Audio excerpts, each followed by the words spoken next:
हमें लाठा चलाना, भाली चलाना, गोली चलाना, हर चीज़ अखाड़ों में सिखाई जाती। हमारे जो गुरु लोगों की परंपराएं हैं, लिंग तोड़ दिया जाता है और लिंग में उसके साथ किया जाता है कि कभी उत्तेजना उसके अंदर नहीं होती है। दरोगा, एसपी, डीआईजी अलग अलग रैंक के होते हैं, वैसे हमारे अखाड़ों में होते हैं।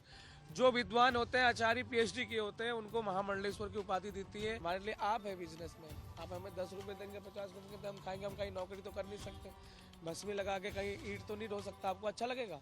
यूं तो महाकुंभ में साधु संत महंत पूरे देश और दुनिया से आते हैं, लेकिन सबसे ज्यादा जो आकर्षण के केंद्र में होते हैं वो हैं नागा सन्यासी। नागा अखाड़ों को सबसे ज्यादा लोग देखने भी आते हैं और नागा संतों और नागा सन्यासियों के इस कुंभ और शाही स्नान का अपना ही एक बड़ा महत्व है। हम इस वक्त नागा अखाड़े में इस महाकुंभ में मौजूद हैं और हमारे साथ इस वक्त मौजूद हैं दिगंबर मणिराजपुरी, दसनाम नागा अखाड़े के सन्यासी हैं। और आज हम इस पूरे नागा संप्रदाय, ये जो नागा सेक्ट है, आखिर इसका महत्व क्या है, आखिर कैसे नागा साधु इस तरीके से बनते हैं और आखिर उनको लेकर के इतना कौतूहल क्यों होता है, आज हम समझेंगे। और हमारे साथ होंगे दिगंबर मणिराजपुरी जी। महाराज जी प्रणाम, स्वागत है आपका। महाराज जी पहले तो ये बताइए कि ये जिंदगी, जब हम लोग इस 4-5 डिग्री टेम्परेचर में कोट और पूरे अपने कपड़ों के साथ मौजूद हैं और आप लोगों के ऊपर ये भभूत और उसके ऊपर लगता है कुछ है ही नहीं। नारायण, सबसे पहले यह है कि हमने अपने आप को ईश्वर को समर्पण कर दिया। क्या है, जैसे बच्चा माँ के गर्भ से पैदा होता है, वो जैसे पैदा जब होता है, आपने देखा होगा एक जाल के अंदर होता है, उसको निकाल के फिर माँ उसके निकाल के बच्चे उसको कपड़े, वैसे अभी हम हैं, हम नवजात शिशु के जैसे हम अपने आप को, क्योंकि हम हरि समर्पण हो चुके हैं, हमने अपने पूरे पिंड दान कर चुके हैं, सब कुछ करके अपने ये पूरे देश हित के लिए। वासुदेव कुटुंबकम, भगवान कृष्ण ने कह रखा है, पूरा संसार हमारा घर है, पूरा विश्व हमारा घर है। हम पूरे आराधना, शिव की आराधना में अपने रहते हैं, माँ भगवती हैं, उनकी सेवा में अपने समर्पण भाव से उनके शरणागत हो गए। भगवान कृष्ण कहता है कि जो मेरे शरणागत होता है उसे मैं अपने हृदय से नहीं, अपने सर से लगा के रखता हूँ। मोर पंख भगवान कृष्ण सर पर लगाते ना, मोर क्या है, निष्कामता की निशानी है। भगवान कहता है जो निष्काम हो जाए उसको मैं अपने शरणागत रखता हूँ, अपने चरण से, अपने शरण से, अपने सर से लगा के रखता हूँ। भगवान कृष्ण ने गीता में कहा गया है, भगवान गीता में क्या कहते हैं, संत मेरी मकुटमणि मैं संतन को दास। कौन कह रहा है ये? जो त्रिभुवन पति है, जो पूरे संसार का रचयिता है, वो इस बात को कह रहा है। संतों की महिमा भगवान कह रहा है, हमने भी नहीं गा पाए, ये संतों का महिमा है, इसीलिए हमें ठंड नहीं लगती। हमने अपने आप को जीवन पूरा हरि को दे रखा है, किंतु परंतु का कोई सवाल नहीं है। तो आखिर आप सन्यासी कैसे बन गए, और जब सन्यास आपने ले लिया तो उसके बाद का जीवन कैसा है? नारायण, हम अपने विश्वविद्यालय में रहते थे हरिद्वार। हम अपने गुरुजन के साथ बचपन से 12-13 साल के एज में अपने घर से आगे थे। गुरु माँ बाप ने अपने गुरुकुल में डाल दिया था, तो गुरुजनों के शरणागत रहे। तो पहले क्या होता है, हमारे वहाँ बाल ब्रह्मचारी होते हैं, पहले ब्रह्मचारी का जीवन पालन करना पड़ता है। फिर उसके बाद नैष्ठिक दीक्षा दी जाती है संतों को, जो कि भाई 5 साल 6 साल की इसको सेवा लेके कि इस पथ में जा सकता है, नहीं जा सकता है, ऐसे नैष्ठिक दीक्षा देते हैं। उसके बाद फिर पूर्ण संन्यास के लिए प्रणीत किया जाता है। हम तो गुरुजन के साथ रहे, गृहस्थियों के साथ रहे नहीं, हमें पता ही नहीं लगा क्या होता है जीवन। गुरु के साथ रह के गुरुमय हो गए, भगवान ने ऐसा ही कर दिया, तो गुरु के साथ गुरु ही बाप, गुरु ही माँ हो गए। बड़ा कौतूहल रहता है महाराज की, आखिर ये नागा सन्यासी बन कैसे जाते हैं, कैसे बनते हैं नागा सन्यासी? क्या ऐसी चीज है जो दूसरे सन्यासियों से आपको अलग कर देती? नारायण, जो हमारे अखाड़े का पंथ है उसमें आप नागा सन्यासियों का किसी से भी पूछा होगा अपने नागा, जो हमारा पंथ है, जो हमारा अखाड़ा है, श्री पंचायती महानिर्माणी अखाड़ा, जो हमारे इष्ट है श्री गुरुदेव कपिल मुनि भगवान है। कपिल मुनि भगवान पूरे विश्व के गुरु हैं, हमारे गुरु नहीं, लेकिन हम हमारे इष्ट हैं, उन्हें ही ध्याते हैं। हमारे वो परमपिता परमेश्वर सब हमारे गुरु महाराज है। तो गुरु महाराज की जो शाखा होती है उसमें क्या होता है, महामंडलेश्वर होते हैं, आचार्य गुरु होते हैं, जो हमारे संन्यास परंपरा को चलाते हैं। आदि गुरु शंकराचार्य जी ने जब ये संन्यास पंथ की ज्योतिर्लिंगों की स्थापना की, उसी में 4 मठ निकाले, 4 मठों की स्थापना की। तो 4 मठों की स्थापना करके उसमें एक मठ में से हमारा पूरी मठ, हमारे जो सन्यासू का अपना मठ है, हम जो अपने हमारा जो अखाड़ा है इसमें क्या होता है, महामंडलेश्वर होते हैं, उनको ज्ञान के लिए दिया जाता है कि उनका एक क्षेत्र बनाया जाता है कि जैसे आप मानते हैं पुलिस में भी दरोगा, एसपी, डीआईजी अलग अलग रैंक के होते हैं, वैसे हमारे अखाड़ों में होते हैं। जो विद्वान होते हैं, आचार्य पीएचडी किए होते हैं, उनको महामंडलेश्वर की उपाधि देती है। क्योंकि संसार में कभी ऐसा हो कि ज्ञान की, हमारा धर्म ज्ञान के लिए अविज्ञ हो गया हो, तो उनमें हमारे अंदर ज्ञानी भी है जो महामंडलेश्वर है। तो उसके बाद क्या होते हैं, श्री महंत महंत क्या करते हैं, सब चीज को लाके इकट्ठा करके अपना एक अखाड़ों की व्यवस्थाओं को चलाना। और उसमें से एक नागा सन्यासी होते हैं, वो भी नागा सन्यासी है, लेकिन उनको संसार के साथ रहना है, संसार के साथ चलना है, तो वस्त्रों के साथ रहना पड़ेगा, अर्थव्यवस्था तो चलानी है ना। तो उसमें से नागा सन्यासी का जो जीवन होता है, उनको क्या बनाया जाता है, हमारे अखाड़ों में युद्ध किया जाता है कि हमारे धर्म में कभी ऐसी हानि हो जाए, कोई हमारे धर्म को छेड़े, हमें मारे, इसलिए हमें योद्धाओं के तौर पे हमें नागा सन्यासियों का एक गठन किया जाता है। हमें लाठा चलाना, भाली चलाना, गोली चलाना, हर चीज अखाड़ों में सिखाई जाती है, कुश्ती करना सिखाया जाता है। ये नागा सन्यासियों को इसलिए बताया गया। आपको पता होगा कि काशी हमारी पूरी संतों हुआ करती थी, आपने इतिहास पढ़ा होगा। तो हमारे आज भी वो संत कहते हैं 10,000 संतों को मुगलों ने काट दिया था, आपको पता होगा पूरा। हमारे संत उसको लेके नागा सन्यासी पूरे कुएं में अपने भगवान की रक्षा के लिए, इसीलिए नागा फौज बजाएगी। कभी भी धर्म में कुछ ऐसी हानि हो तो नागा सन्यासी उसका धर्म की रक्षा के लिए, इसीलिए नागा सन्यासी बनाए गए। लेकिन महाराज ये बताइए कि आप लोग का जीवन कठिन नहीं होता, आपको लगता नहीं है? क्योंकि एक सांसारिक जीवन है, और आप पूरी तरीके से बचपन से ब्रह्मचर्य का जीवन है, तो आखिर हो कैसे जाते हैं ऐसे आप? आपको मैंने बताया ना, गुरु शरणागत सबसे बड़ी क्या है बात है, हम गुरु के शरणागत है। हमें गुरु ने जो बताया हम उस कीर्ति पे चलते रहे, और आज हम अपने पद पे चले हैं और अपना आनंद ले रहे हैं, हरि का गुण गा रहे हैं।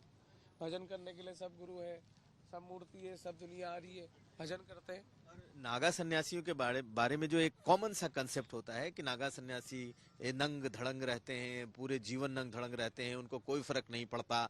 आप अकेले निकलें या झुंड में निकलें, समूह में निकलें, आपके शरीर पर कोई आवरण, कोई वस्त्र नहीं होगा, आप नंग धड़ंग रहेंगे। तो आखिर ये आदिदेव महादेव की परंपरा है। जो हमारे शिव है, आदिदेव महादेव है। महादेव को शमशानवासी भी कहा जाता है। महादेव को जब भस्मी चढ़ी थी शमशान में, राम के नाम लेके एक बंदा मर जाता है, उसको कंधे में लेके जाते, क्या कहते हैं, राम नाम सत्य है, सत्य बोलो गति है। राम का नाम सत्य है, सब बोलते हैं, लेकिन आप कहीं समूह में जाके नहीं कह सकते हैं, कह सकते हैं। तो ऐसे भोलेनाथ ऐसे ही बैठे थे, दिगंबर स्वरूप में गए, देखा तो जब जा रही थी अर्थी भगवान के पास, अर्थी तक पहुंचे तो भगवान ने देखा, यार ये राम नाम सत्य यहाँ तक तो कह रहे थे, अभी जला दिया, इसको यहाँ रख दिया। इसके बाद जब वापिस जा रहे राम नाम सत्य, तो कह ही नहीं रहे कोई। जब सत्य ये था, इसको जला दिया, उसके बाद असत्य को मान रहे, सत्य को नहीं स्वीकार रहे। तो महादेव ने कहते हैं कि शमशान में अपना डेरा डाल के महाशमशान वासी बने महादेव, शमशान की राख अपने ऊपर लगा के। आपको पता होगा महाकाल में भगवान को चिता की भस्मी चढ़ती थी, चढ़ती है नहीं चढ़ती है, भगवान को भस्मी चढ़ती है। वही भस्मी जो भगवान शंकर ने चढ़ाई, शंकर के दूध भी तो रहे होंगे, तो इसीलिए हम अपने आप को शंकर के गण मानते हैं, शंकर के समीप रहते हैं। दिगंबर स्वरूप भगवान के साक्षात उनके गणों के रूप में हम उनके साथ विराजमान रहते हैं। एक आपका अपना अनुभव होगा, आप बचपन में परिवार में रहे होंगे, बचपन के बाद आप संतों के संगति में आए होंगे और अब नागा बन गए होंगे, तो ये फेज कौन सा था, कैसे ये फेज में आया? देखो, बचपन तो बचपन होता है, आपको पता है, बचपन तो सबका ही एक जैसा होता है। हमारे पास एक अपना आश्रम है जिसमें हम अपना विद्यालय चलाते हैं, और अपना आपको मैं बताऊं, हमारी एक सेना है, राष्ट्रीय महाकाल सेना। अभी 14 सेक्टर में हमारा पूरा लंगर लगेगा, 12 ज्योतिर्लिंग बनेंगे, बहुत बड़ा प्रोग्राम चलता है। हम राष्ट्रीय महाकाल सेना के प्रदेश अध्यक्ष भी है उत्तराखंड से, तो हमारे पास बहुत बड़ा समूह है, हम धर्म को जोड़ने का काम करते हैं ना। मेरा सवाल ये है कि एक बच्चा कैसे नागा बन जाता है, आप कैसे नागा बन गए, कौन सी ऐसी चीज है जो आपको सांसारिक रूप से विरक्त कर देती है, और क्या प्रक्रिया है? नारायण, हम सांसारिक जीवन में जिया ही नहीं ना। 13 साल का बच्चा सांसारिक जीवन क्या जानेगा। वैसे भी हम रहने वाले बहुत दूर पहाड़ के हैं, जहाँ तो 10-12 साल तक तो आपको पता है पहाड़ों में तो कुछ, जब हमारा जमाना था तब तो रोड भी नहीं थी वहाँ, 30 किलोमीटर पैदल आना पड़ता था हमें पढ़ने के लिए भी। हम जब छोटे बच्चे थे, मार्केट जाना हो तो इतनी दूर हमें पढ़ाई करने के लिए भेजना पड़ता था, बस ले जाती थी, ऐसी व्यवस्था ही नहीं थी। तो हम गुरु की शरणागत आए तो गुरु ने हमें माँ की तरह पाला, तो हमें गृहस्थी जीवन का इतना पता नहीं लगा। हम अपने माँ बाप गुरु को ही मानते हैं, गुरु ने जैसा शिक्षा दी, जैसा रखा वैसे रहे। आज गुरु ने अपना दिगंबर स्वरूप बना दिया, उनके शरणागत रहते हैं। जीवन में कहते हैं काम, क्रोध, लोभ, मोह, तो क्रोध आप लोगों में दिखता है कि भाई नागा साधु क्रोधित भी होते हैं। लोभ, मोह मान भी लिया, काम, ये चीजें कहाँ गई? नारायण देखो, लोभ मोह काम ये माया के परिभूष है, ये कभी खत्म नहीं हो सकता। प्रकृति से अभिन्न कोई चीज भी नहीं हो सकती है। कैसे कैसे कह दिया आपने, काम ये नहीं होता, हम इसको आप पैसे नहीं देंगे तो ये कैसे लगेगा? हम संसार को रोटी चाय पानी फल कैसे लाएंगे? इतना नहीं, मोह ज्यादा नहीं करना है, उतना ही करना जितना हमको सीमित है, हमको उतना ही मोह करना है, हमें ज्यादा मोह की जरूरत नहीं है। हमारे लिए आप है बिजनेसमैन, आप हमें 10 रुपए देंगे, 50 रुपए के हम खाएंगे, हम कहीं नौकरी तो कर नहीं सकते, भस्मी लगा के कहीं ईंट तो नहीं ढो सकता, आपको अच्छा लगेगा? इसीलिए संत अपने बैठे रहते हैं, कोई भक्त आता है देके जाता है, उसी को सब में बांट के खिला देते हैं, जय सिया राम, हमें तो ले नहीं जाना कुछ। और काम की बात है, काम का सूत्र क्या है? हम तो अपने गुरुजन के पास रहे, कभी हमने ये जिंदगी कभी देखा ही नहीं। गुरु शरणागत जो रहता है वो बंदा कभी, इसीलिए इस शरणागत में वही आ सकता है जो हरि शरणागत हो, वही नागा सन्यासी के परमा को पा सकता है ना। ठीक है, इसका कोई ऐसा तरीका भी है कि आपको उस तरीके से बना दिया जाता है कि कभी वो काम आए ही ना, हावी ही ना? हमारे जब नागा बनाते हैं तो हमारी देखो, हमारी परंपराएं जो है, हमारे जो गुरु लोगों की परंपराएं हैं, लिंग तोड़ दिया जाता है और लिंग में उसके साथ किया जाता है कि कभी उत्तेजना उसके अंदर नहीं होती है। ये क्या प्रक्रिया है लिंग तोड़ने वाली? ये तो प्रक्रिया मैं आपको बता नहीं सकता, ये अंदर की प्रक्रिया है, अपनी प्रक्रिया होती है, ये प्रक्रिया मैं आपको टीवी में बता नहीं सकता, ये गुप्त प्रक्रिया अपनी प्रक्रियाएं हैं, ये प्रक्रिया मैं आपको बता नहीं सकता। तो उसके बाद से जीवन फिर ऐसा ही हो जाता है? बिल्कुल आनंदमय जीवन हो जाता है, आप देख सकते हो ना, आनंद में नहीं है, नंगे बैठे तब भी मोटे ताजे खा रहे हैं, आनंद ले रहे हैं, पूरे भगत जगत सब बैठे। हमारे लिए जीवन में आनंद है, हरि का भजन है, प्रेम ही जीवन का सार है। प्रेम नहीं है तो संसार में क्या है? आप प्रेम की वजह से तो बैठे हो, प्रेममय संसार है ईश्वर के लिए। मैंने आपको सबसे पहला शब्द क्या कहा, वासुदेव कुटुंबकम का मतलब क्या है? पूरा संसार मेरा घर है, मैंने एक घर छोड़ा तो सारा जीवन मेरा घर, मुझे हर बंदा अपना मिला, तो मुझे मैंने क्या खोया? कुछ भी नहीं खोया, मैं तो आपसे ज्यादा धनी हूँ। आपको एक पत्नी प्रेम करने वाली है, आपकी जैसी कितनों की पत्नी हमसे प्रेम करती है, कितनी माताएं प्रेम करती है, कितनी बहनें प्रेम करती है, कितने भाई प्रेम करते हैं, कितने आप जैसे भाई लोग हैं। हम तो धनी हैं, हमने एक बहनों को छोड़ा, हमें इतनी बहनें मिली, इतनी माओं को छोड़ा, आप जैसी धर्म पत्नियों की देवी हमारी माँ है, हमारी देवियाँ है, वही हमारे लिए सब कुछ है। तो पूरा संसार जब हमारा घर है तो हमें अभिन्न होने की, किससे अभिन्न हो सकते हैं? संसार से तो अभिन्न नहीं हो सकता ना प्राणी जीवात्मा। हम किसके लिए कर रहे हैं तब? आप लोगों के लिए, कि ये संसार सुखी रहे। संसारमय होने के लिए हम भी आपके संसार के बीच में बैठे हैं, आप लोग आए तो पता भी लगे कि दुनिया को हमारा सनातन है क्या। सनातन के लिए तो आदमी यहाँ इतना बड़ा जो तुम तंबू लगा रखा है, हमारे धर्म के लिए तो लगा रखा है। समूह का मतलब क्या है? कि धर्म को जोड़ना। धर्म का मतलब लड़ाई झगड़ा करना नहीं है। गठन का मतलब, देखो एक अखाड़ में कितना समूह जोड़ के लाखों करोड़ों आदमी एक जगह इकट्ठा कर दिया, किसने किया? सनातन ने तो किया ना। धर्म का मतलब लड़ना नहीं है, धर्म का मतलब है जोड़ना।